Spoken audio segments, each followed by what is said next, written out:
Hi guys, this is Patrick Curley. And Missy Bench. And together we lost a combined weight of 57 pounds using one tool. This tool is the same tool that I introduce to my clients, whether they be novice or experts coming in.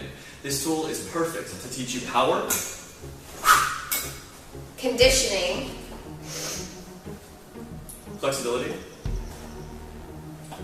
functional movement, and one of my favorites, strength.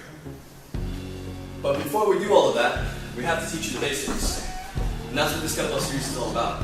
We're going to demo, dissect, and analyze all of these kettlebell movements so you have a broad knowledge of your own training that you can do at home with kettlebells.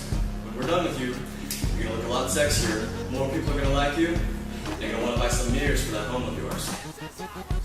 This is the kettlebell series.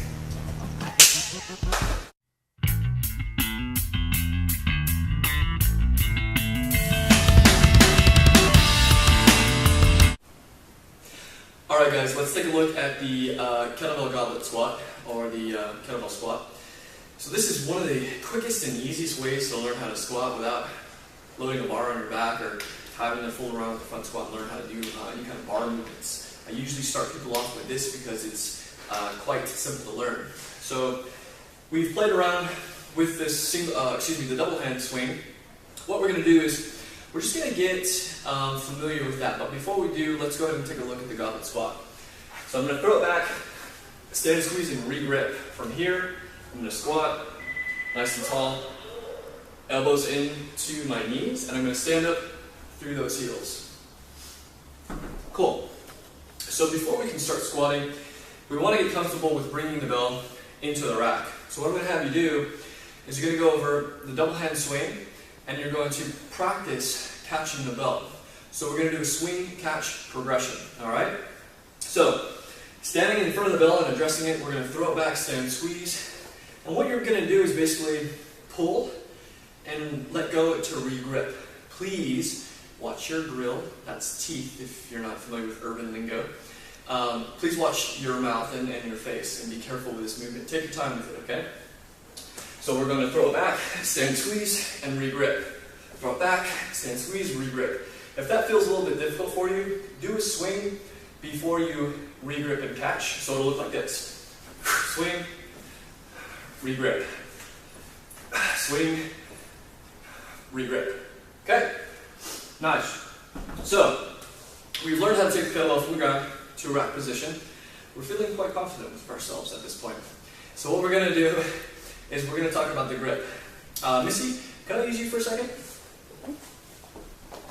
Alright, the grip is really important because if you don't grip the bell correctly, what's going to happen is you're going to be losing a lot of strength and stability on the top portion of the body. And then what happens is we start to hinge in the squat.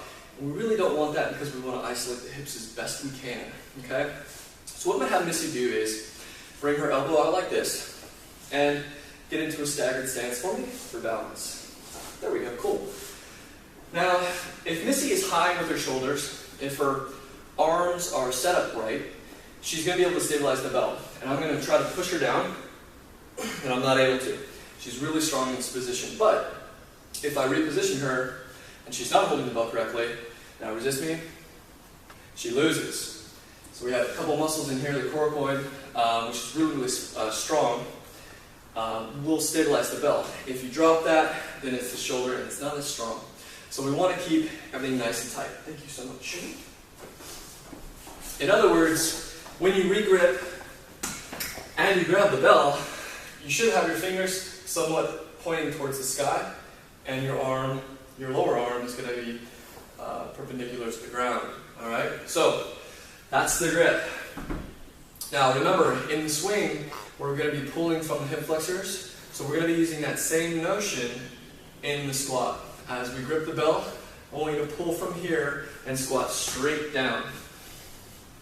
Let's go over the full squat, pulling from the hip flexors straight down. Now, your knees are driving out as you stand, and you're going to drive through your heels and stand up, squeeze your glutes. Good, one more time, elbows inside those knees. Pulling from the hip flexors, stand up tall, squeeze your glutes. Good. From here, if you cannot drop into the squat, there may be a lot of mobility problems out there, and knees, hips, ankles need to be mobilized. I'm going to have a series on that for you as well, and you can check for links on this video. But if you can't go rock bottom, that's okay. Go as far as you can and never move through pain. One thing that can help you with mobility real fast is getting deep as you can and starting to move around and mobilize in the bottom of the squat. What I mean is grabbing the bell into this rack position, elbows down, pull in as deep as you can go. From here, drive those knees out and shift left to right. This should not cause any pain, and you want to just kind of rock a little bit and move. Get your brain and body familiar with that bottom position as best you can. That's really going to help add a lot of mobility to that movement. And sure enough, sooner or later, you will hit rock bottom.